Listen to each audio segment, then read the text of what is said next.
J'aimerais qu'on puisse se tourner ensemble vers la parole de Dieu ce matin et qu'on puisse lire un psaume que vous connaissez sans doute, un des psaumes les plus connus, qu'on a parfois qu'on a l'habitude de lire. Et comme j'ai l'habitude aussi de dire, si vous ne le connaissez pas, tant mieux, parce que vous le découvrirez avec nous ce matin. Et c'est aussi une joie de découvrir des nouvelles choses dans la parole de Dieu. Et j'aimerais que nous tournions ce matin les pages de nos Bibles vers le psaume 121. Le psaume 121, il va aussi évidemment s'afficher là, mais c'est bien aussi de pouvoir le lire dans vos Bibles. Il y a parfois des nuances, des différences dans les versions différentes de la Bible. Mais en tout cas, c'est bien que nous tournions ensemble ce matin vers le psaume 121.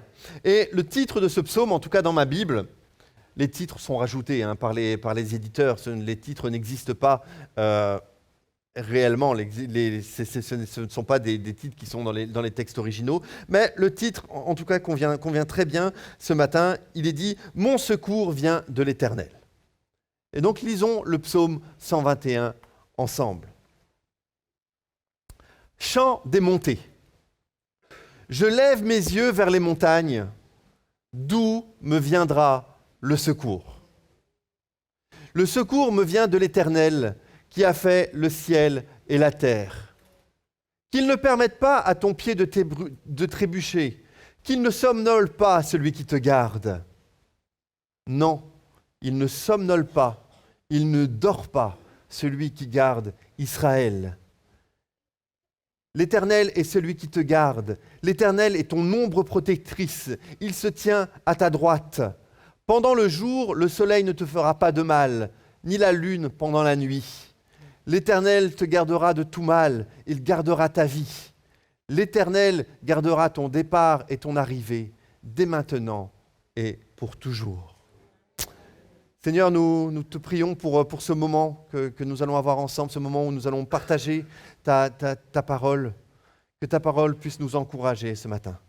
Que ta parole puisse nous faire du bien. Que ta parole, Seigneur, puisse être un réconfort, comme un baume sur notre cœur. Que ce matin, Seigneur, nous soyons à la fois dans la joie, mais aussi dans une attitude de sérieux pour entendre ce que tu veux nous dire à chacun d'entre nous. Amen. Amen.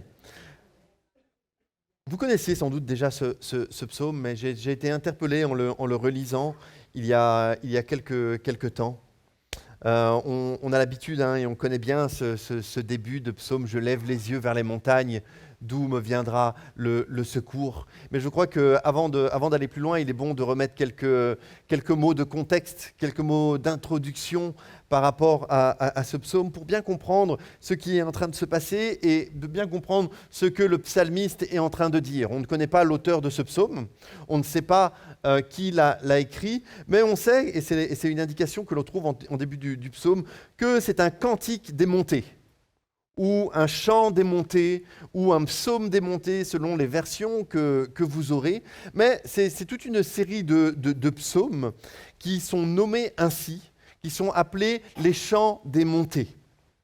Et on ne sait pas exactement pourquoi ces chants étaient appelés ainsi. L'interprétation la plus probable, et c'est aussi ce que je pense, c'est que c'était des chants qui étaient chantés par les pèlerins qui montaient vers Jérusalem pour célébrer les fêtes religieuses. Et donc, les personnes qui montaient en pèlerinage, comme la loi juive le demandait, à Jérusalem pour les fêtes religieuses, la Pâque par exemple, ces personnes chantaient en chemin pour s'encourager parce que la route était longue, parce que la route était pénible, parce que la route se faisait principalement à pied. Certains peut-être avaient un âne ou un cheval, mais principalement à pied. Donc les pèlerins chantaient pour s'encourager, mais ils chantaient aussi pour se préparer à venir célébrer la fête à Jérusalem. Et c'est pour ça qu'il y a toute une série de psaumes, dont le psaume 121 fait partie, qui sont appelés les psaumes des montées. Et c'est la montée vers Jérusalem. Et le chemin de ces pèlerins, c'était un chemin dangereux. C'était un chemin périlleux. C'était un chemin où, selon selon d'où vous veniez, où il fallait traverser le désert, ou peut-être il fallait traverser aussi des montagnes. Et les montagnes à l'époque, c'était pas un peu l'image qu'on peut avoir des montagnes. On aime bien avoir les paysages des montagnes, on aime ça, c'est beau, c'est apaisant, c'est tranquille. En fait, à l'époque, les montagnes, c'était le repère des brigands, c'était le repère des voleurs. Quand on lit, par exemple, l'histoire du bon samaritain aussi dans les évangiles, c'est ce qui se passe. C'est quelqu'un qui fait un chemin et qui se fait attaquer par des voleurs, par des brigands. Et donc, le chemin que les pèlerins devaient prendre quand ils montaient vers Jérusalem, c'était un chemin périlleux. C'était un chemin dangereux. C'était un chemin où ils pouvaient regarder autour d'eux et dire « Mais je lève les yeux vers les montagnes. Si j'ai un problème, d'où me viendra le secours ?» Parce qu'il n'y avait personne pour faire régner la loi. Il y avait des coupeurs de route, il y avait des gens qui se cachaient pour pouvoir attaquer les pèlerins, tous ceux qui faisaient le chemin. Et donc le psalmiste dit, il exprime ici son inquiétude en disant « Mais je lève les yeux vers les montagnes, mais autour de moi, si j'ai un problème, mais d'où me viendra le secours ? Qui viendra m'aider ? Qui viendra me secourir ? » Et heureusement, il y a évidemment la suite de ce psaume. Et 6 fois durant ce psaume, l'auteur va utiliser le mot « garder ». Le mot « garder », peut-être que dans vos versions, vous aurez le mot « protéger » ou le mot « préserver » ou un autre synonyme. Mais 6 fois, dans ces quelques versets, il va utiliser le mot « garder ». Et le but de mon message ce matin est très simple. C'est de nous rappeler que quoi que nous vivions, quelles que soient les montagnes qui nous entourent, l'Éternel est notre gardien. L'Éternel est celui qui nous garde. L'Éternel est celui qui nous protège. L'Éternel est celui qui prend soin de nous. L'Éternel est celui qui ne nous abandonne pas. L'Éternel est celui où on peut dire « Mais je lève les yeux vers les montagnes, d'où me viendra le secours ?» Et dire comme le psalmiste continue au verset 2 « Mon secours vient de l'Éternel qui a fait le ciel et la terre. » Donc le psalmiste ici commence par le verset 1, tout simplement, un verset que certains chants le reprennent, où il est dit « Je lève les yeux vers les montagnes, d'où me viendra le secours ?» Tous les psychologues sont d'accord et tous les spécialistes dans ce domaine sont d'accord pour dire que la sécurité, c'est un besoin essentiel chez l'homme. Nous avons besoin de nous sentir en sécurité. Et quand je dis homme, c'est dans l'être humain, homme et femme y compris, bien entendu. Nous avons besoin de nous sentir en sécurité. Nous avons besoin de nous sentir à l'aise et ne pas nous sentir en danger. Alors la sécurité, ça peut prendre évidemment plusieurs domaines, ça peut prendre plusieurs aspects. La sécurité, c'est avoir un toit sur la tête. La sécurité, c'est aussi avoir de quoi se vêtir. La sécurité, c'est avoir une certaine aisance ou facilité financière. Et ça peut prendre beaucoup de choses. Mais là, pour le psalmiste, la sécurité, c'était avant tout, en tout cas dans ce psaume, sa sécurité physique. Ne pas être attaqué, ne pas être maltraité. Et nous avons tous besoin de cela. Nous avons besoin de nous sentir en sécurité. Nous avons besoin de ne pas être en danger en permanence. Et donc ici, le psalmiste simplement commence en nous rappelant à quel point nous sommes vulnérables, à quel point nous sommes fragiles. Une des choses qui moi, personnellement, m'a marqué durant notre action d'hier, parmi les personnes qui ont vécu des inondations, qui ont été sinistrées, c'est vraiment cette fragilité. Et là, tout le monde disait, mais on n'a rien pu faire. On n'a rien pu faire. Les eaux montaient, on n'a rien pu faire. On a pu essayer de sauver quelque chose. Jamais on se serait imaginé que ça allait monter si vite. Jamais on se serait imaginé que ça allait monter si haut. Et je peux vous garantir que c'est impressionnant quand on voit des photos ou même quand on voit les marques de jusqu'où l'eau est montée. On n'a rien pu faire. Et ils exprimaient finalement quelque part une forme de fragilité, une forme de vulnérabilité, quelque part en disant, mais voilà, moi, finalement, devant ce qui s'est passé, je n'étais rien. Les montagnes ici peuvent représenter plusieurs choses. Elles peuvent représenter évidemment les dangers qui sont réels, mais aussi les dangers qui sont supposés, les dangers que l'on pense qui pourraient arriver. Et c'est un souci. C'est un souci, je lisais dans une revue récemment, que dans le monde actuellement, il y a environ 1/3 des personnes, mais partout dans le monde, qui souffrent de problèmes d'anxiété. C'est-à-dire que l'anxiété, c'est, pour résumer, pour pas être trop long, c'est avoir ce sentiment de peur par rapport à ce qui pourrait arriver plus tard.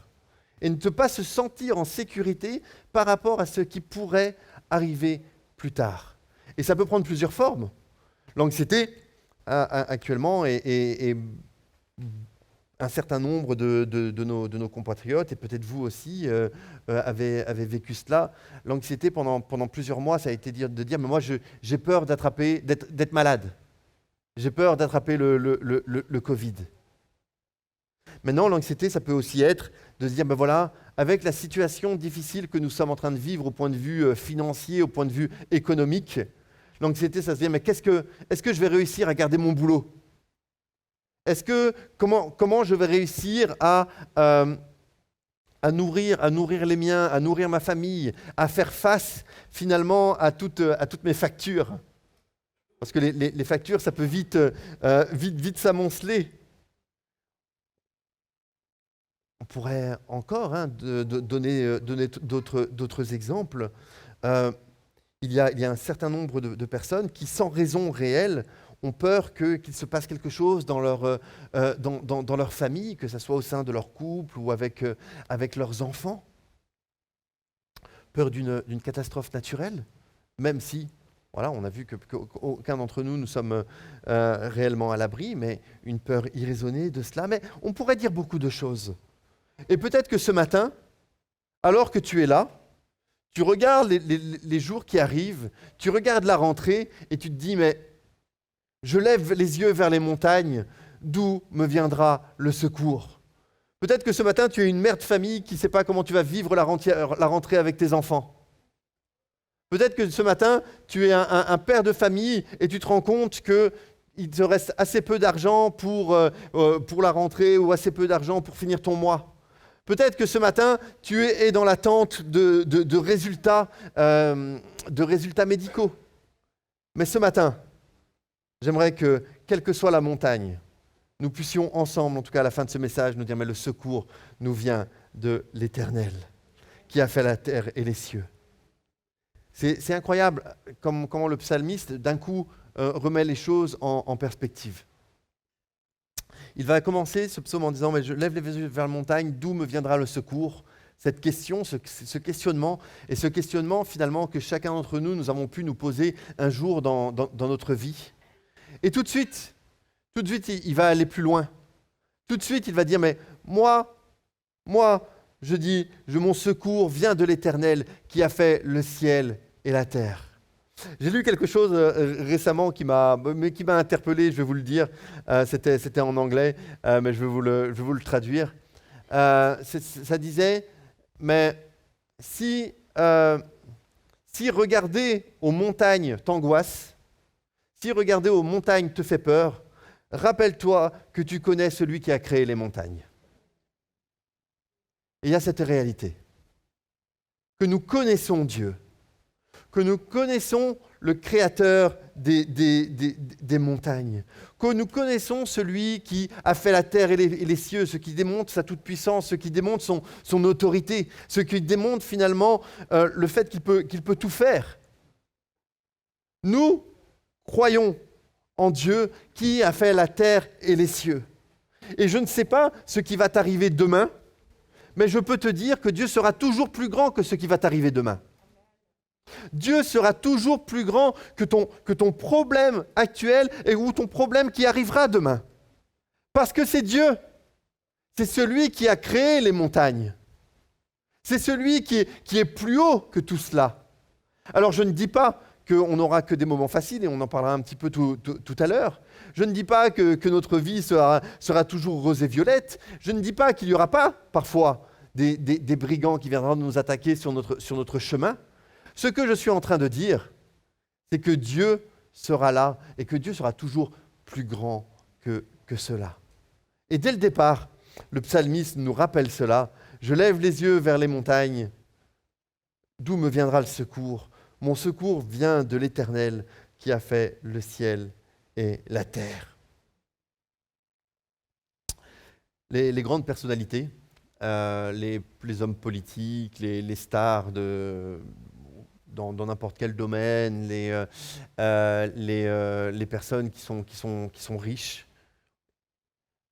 pour leur protection, ils ont souvent un service de sécurité et ils ont souvent des bodyguards, des gardes du corps, des personnes qui sont là et qui sont en charge de leur sécurité et en charge de veiller sur eux. Et je pense que quelque part, ici, l'auteur de ce psaume nous dit un peu la même chose. Et on trouve ça au verset 5, qui va s'afficher maintenant, dans un instant. Merci Kevin. « L'Éternel est celui qui te garde. L'Éternel est ton ombre protectrice. Il se tient à ta droite. » Il est ton ombre protectrice. Alors je sais que cette histoire d'ombre, c'est aussi quelque chose de récurrent, par exemple dans Peter Pan, où il essaye de se détacher de son ombre. Et je ne sais pas si vous connaissez cette référence, mais en tout cas, vous pouvez faire tout ce que vous voulez. Quoi qu'il arrive, votre ombre vous suivra. Alors peut-être que vous ne la verrez pas toujours, peut-être que selon la position du soleil, elle sera plus ou moins marquée, mais votre ombre vous suivra. Vous ne pouvez pas vous débarrasser de votre ombre. D'ailleurs, je me retourne et qui je vois ? Mon ombre. Vous ne pourrez pas vous débarrasser de votre ombre. Elle sera toujours là. Et il n'y a rien de plus proche de vous que votre ombre. Parce que votre ombre prend racine à vos pieds. L'Éternel est celui qui te garde. L'Éternel est ton ombre protectrice. Et je crois que c'est important aussi de nous en souvenir ce matin. Parce que dans les situations que nous vivons, regardez derrière vous, regardez votre ombre et vous dites « L'Éternel est comme mon ombre protectrice. L'Éternel est celui qui est à côté de moi. L'Éternel est celui qui me garde. Et rien ne peut se mettre. » Il va falloir changer de micro ? Ah non, c'est pas pour moi. Excusez-moi. Rien ne peut se mettre entre nous et l'Éternel. Rien ne peut se mettre entre nous et notre Dieu. Il est notre ombre protectrice. Je trouve que l'image est particulièrement belle. Alors que parfois nous traversons des moments difficiles, alors que parfois c'est effectivement, nous sommes entourés de montagnes et nous ne savons pas trop où regarder. Je pense que regarder au plus proche de nous, au plus proche de là où nous sommes, et regarder notre ombre et dire « Mais Seigneur, tu es mon ombre, tu es mon ombre protectrice. » Et rien ne peut nous séparer de notre ombre. Que va dire l'apôtre Paul dans l'Épître aux Romains, au chapitre 8 et au verset 38 et 39 ? Il nous est dit « En effet, j'ai l'assurance que ni la mort, ni la vie, ni les anges, ni les dominations, ni le présent, ni l'avenir, ni les puissances, ni la hauteur, ni la profondeur, ni aucune autre créature ne pourra nous séparer de l'amour de Dieu manifesté en Jésus-Christ, notre Seigneur. » L'Éternel est notre ombre protectrice. Et parfois, nous avons besoin simplement de nous dire, mais Seigneur, même si je ne te vois pas, même si je ne comprends pas ou je ne sais pas exactement où tu es, au moins je sais que tu es là. Et comme j'ai une ombre physique, au moins j'ai aussi une ombre protectrice qui est là. Au verset 7, l'auteur de ce psaume va nous dire, mais l'Éternel te gardera de tout mal, il gardera ta vie. Et peut-être que ce matin, vous allez me dire, oui, mais finalement, quand on regarde autour de nous, finalement, on n'est pas protégé toujours à 100%. Il y a quand même des choses désagréables qui nous arrivent dans notre vie. Et oui, bien sûr. Bien sûr, c'est évident. C'est évident que tout n'est pas rose, comme je l'ai dit tout à l'heure. Pourtant, le psalmiste va quand même dire « L'Éternel te gardera de tout mal ». Pourtant, dans l'évangile de Luc, au chapitre 21, qu'est-ce qu'il nous est dit? Luc 21, et à partir du verset 16, il est dit « Vous serez trahis même par vos parents, par vos frères, par vos proches et par vos amis. » Alors ne commencez pas à regarder la personne à côté de vous et à le regarder d'un mauvais regard. Je crois qu'il faut comprendre ce que le texte dit. Donc, vous serez trahis même par vos parents, par vos frères, par vos proches et par vos amis. Et l'on fera mourir plusieurs d'entre vous. Vous serez détestés de tous à cause de mon nom. On ne pourra pas dire qu'on n'a pas été prévenu. On ne pourra pas dire qu'on ne nous prend pas surprise. Le Seigneur Jésus nous le dit aussi. Mais pas un seul cheveu de votre tête ne sera perdu. Et on pourrait dire, oui, mais il y a quand même dans ce verset, il y a une contradiction. Comment on peut dire qu'on sera même jusqu'à être mis à mort? Comment on peut dire que l'on sera finalement trahi, persécuté par nos proches, par ceux qui nous entourent? Et comment on peut dire d'un autre côté, mais pas un seul de cheveu de ta tête sera perdu? Donc, est-ce que ce que Jésus veut dire, et ça va au-delà de la simple contradiction des mots, c'est simplement nous rappeler ce qui est important. Et ce qui est important, mes amis, ce matin, mais ce qui est important, ce n'est pas simplement notre corps, qui a aussi son importance, mais c'est aussi, et peut-être avant tout, notre âme. Dans Matthieu 10, il nous est dit au verset 28, « Ne redoutez pas ceux qui tuent le corps, mais qui ne peuvent pas tuer l'âme. Redoutez plutôt celui qui peut faire périr l'âme et le corps en enfer. » Et quand il est dit ça, de parler de faire périr l'âme et le corps en enfer, il n'est pas parlé du diable. Il n'est pas parlé de notre adversaire. Il est parlé de celui qui a toute autorité sur notre âme et sur notre corps. Et il est dit ici, confiez-vous à Dieu. Ne redoutez pas, peut-être que votre corps, votre enveloppe terrestre, vous serez persécuté, peut-être que vous serez trahi, peut-être que vous serez mis à mort. Et on entend souvent des histoires de personnes qui payent un prix absolument incroyable pour suivre l'Évangile dans différents pays. On est aussi interpellé dans la prière parce qu'il peut se passer. On écoute les informations et on pourrait parler de Corée du Nord, on pourrait parler d'Afghanistan, on pourrait parler de tous ces pays. Mais Jésus nous rappelle, mais ne redoutez pas ceux qui tuent le corps. Votre âme est plus importante. Et ici, quand le psalmiste dit, mais je lève les yeux vers les montagnes, d'où viendra le secours, que c'est l'Éternel qui nous garde de tout malheur, il ne nous dit pas qu'on ne sera jamais attaqué par des brigands. Il ne dit pas qu'il n'y a jamais aucun pèlerin qui a été pris à partie par des voleurs. Ce qu'il est en train de dire, c'est qu'il y a quelque chose de plus important que simplement le corps. Attention, le corps est important. Je veux pas dire le contraire ce matin, mais notre âme, c'est quand même autre chose. Nous avons besoin, en tant qu'hommes et de femmes, de nous sentir rassurés, de nous sentir encouragés, de nous sentir gardés. Je vois profondément que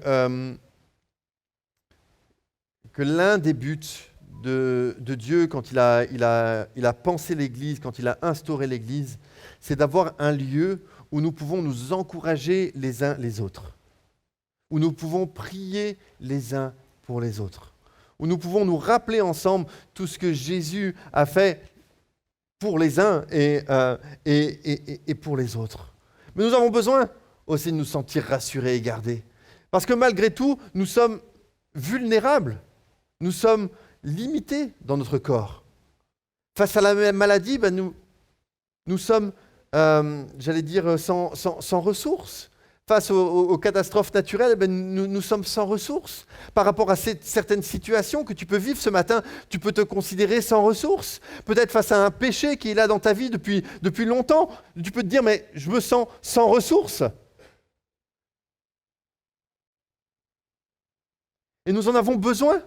Et nous avons besoin de nous sentir gardés. C'est pour ça que le psalmiste ici va écrire ces lignes, ces versets. Il va rappeler à plusieurs fois que l'Éternel est notre gardien. Parce que nous avons besoin de nous rappeler cela. De dire, mais ok, c'est Dieu, mais l'Éternel me garde. Ok, c'est difficile, mais je sais que l'Éternel sait ce qu'il fait. Parce que Dieu sait ce qu'il fait dans ta vie. Dieu sait ce qu'il est en train de faire dans ta vie. Dieu sait par quoi tu es en train de passer. Dieu connaît finalement tout ce qu'il y a au fond de ton cœur et dans n'importe quelle situation. Dieu sait même pourquoi tu t'angoisses, pourquoi tu es dans l'anxiété pour demain. Il le connaît. Et il nous le rappelle encore ce matin à travers ce psaume. Alors que nous levons les yeux vers lui. Dans 1 Pierre au chapitre 1, et les versets 3 et 5 nous disent béni soit Dieu, le Père de notre Seigneur Jésus-Christ. Conformément à sa grande bonté, il nous a fait naître de nouveau à travers la résurrection de Jésus-Christ pour une espérance vivante, pour un héritage qui ne peut ni se détruire, ni se souiller, ni perdre son éclat. Il vous est réservé dans le ciel, à vous qui êtes gardés par la puissance de Dieu, au moyen de la foi, pour le salut prêt à être révélé dans les derniers temps. Nous sommes gardés par la puissance de Dieu. C'est-à-dire que Dieu ne permettra jamais à ce que nous soyons submergés. Il nous garde par sa puissance. Alors bien sûr, on peut passer par des temps difficiles. Alors bien sûr, on peut passer par des épreuves. Alors évidemment la vie n'est pas rose tous les jours. Mais nous sommes gardés par la puissance de Dieu. Et nous savons que quoi qu'il nous arrive, alors nous ne sommes pas dépassés. Parce que nous regardons à l'Éternel, celui qui a fait la terre et les cieux. Parce que nous connaissons Jésus et nous savons que, comme il est dit dans Matthieu 28, qu'il est avec nous jusqu'à la fin du monde. Parce que nous savons que, quel que soit notre problème, Dieu sera toujours plus grand que notre problème, que notre situation, que ce que nous sommes en train de vivre. Et ce matin, je ne veux pas vous culpabiliser parce que nous sommes tous passés par des moments ainsi. Nous avons tous eu des moments où nous nous sentions submergés, où nous nous sentions dépassés, où quand nous avions l'impression que nous étions en train de nous noyer. Et je lève les yeux vers les montagnes. Et nous nous sommes tous posés au moins une fois dans notre vie, mais d'où me viendra le secours ? D'où me viendra le secours ? Et peut-être ce matin, tu te dis, mais d'où me viendra le secours ? Et il y a cette réponse du psalmiste qui nous dit, mon secours vient de l'Éternel qui a fait la terre et les cieux. Mon secours vient de l'Éternel qui a fait la terre et les cieux.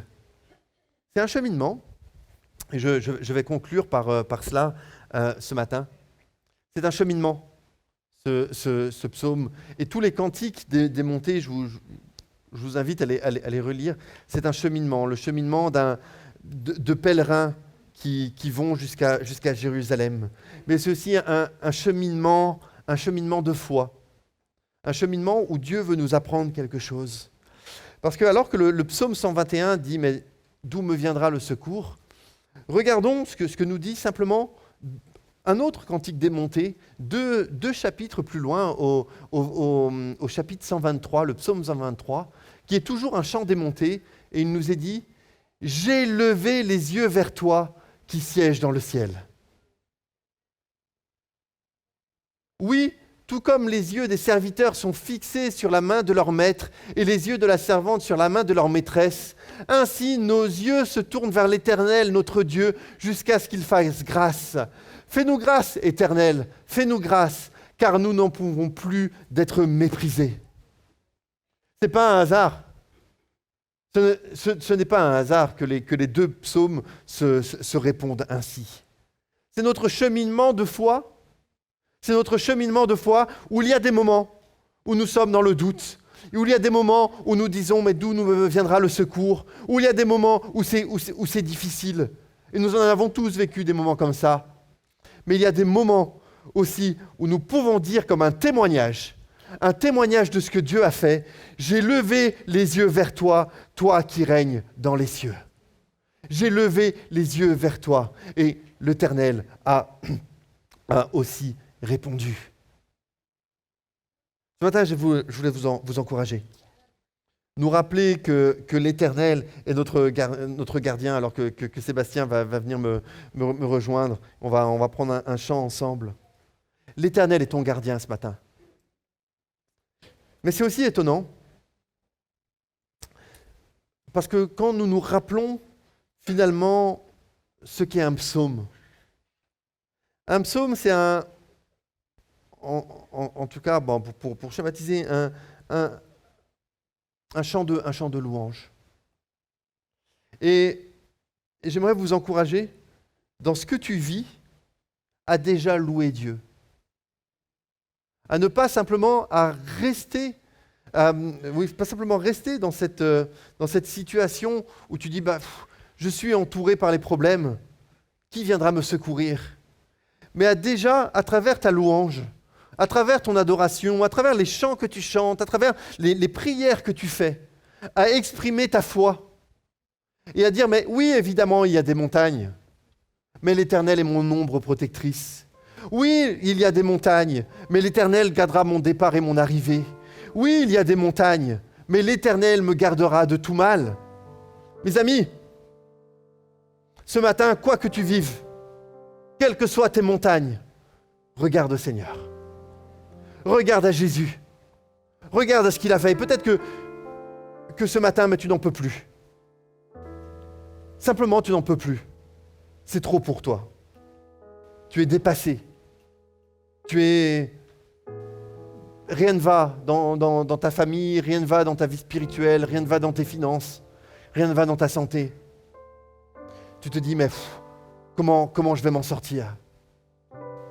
Et ce matin, j'aimerais que nous puissions regarder à Dieu ensemble et dire, mais Jésus, je lève les yeux vers toi. Je lève les yeux vers toi. Pas à la montagne, mais vers toi. Pas à mon problème, mais vers toi. Parce que toi, tu as quelque chose pour moi. J'aimerais qu'on prenne un chant ensemble ce matin. On peut se lever ce matin avant de prier.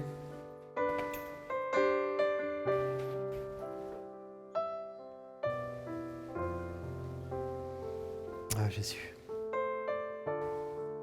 Seigneur Jésus. Alléluia. Mon seul abri. Mon seul abri, c'est toi. Toujours mon cœur te chantera, car tu me délivres. Et chaque fois que j'ai peur, je m'appuie sur toi. Je m'appuie sur toi. Et dans ma faiblesse,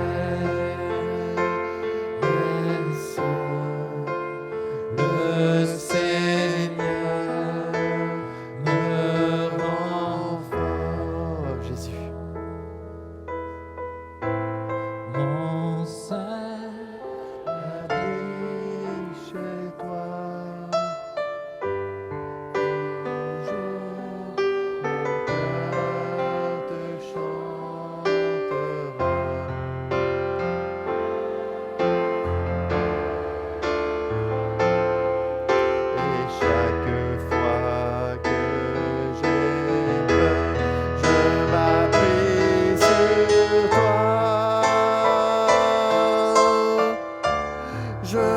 m'appuie sur toi. Et dans ma faiblesse,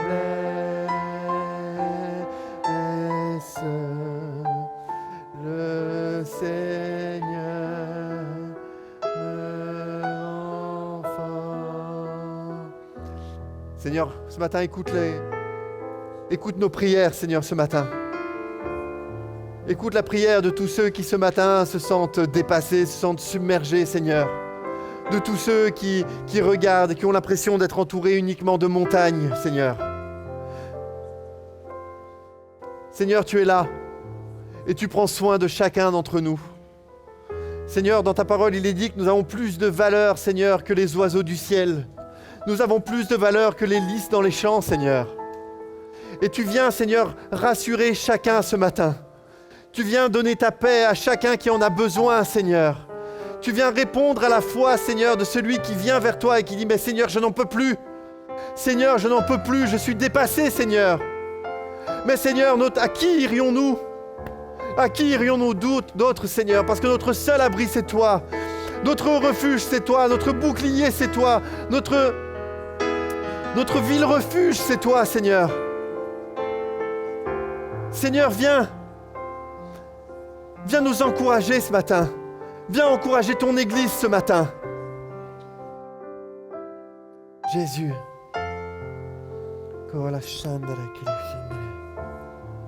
Seigneur. Ouais, Jésus. Ouais, Jésus. Ouais. Tu es notre seul abri, Seigneur. Tu es notre seul abri.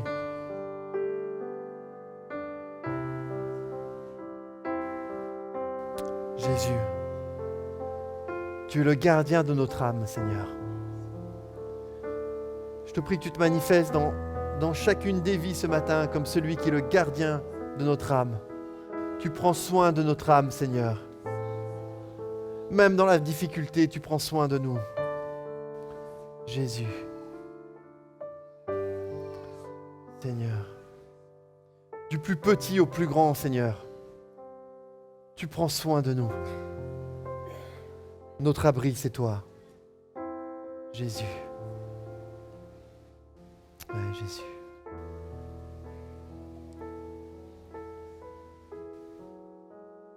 Ouais. Je lève les yeux vers les montagnes. D'où me viendra le secours? Mon secours vient de l'Éternel, celui qui a fait la terre et les cieux. Tu es notre secours, Seigneur. Sois béni dans le nom de Jésus. Amen. Amen. Soyez encouragés ce matin. Soyez encouragés à venir vers le Seigneur. Dans ce que vous vivez aujourd'hui, il ne vous oublie pas, il ne vous laisse pas tomber.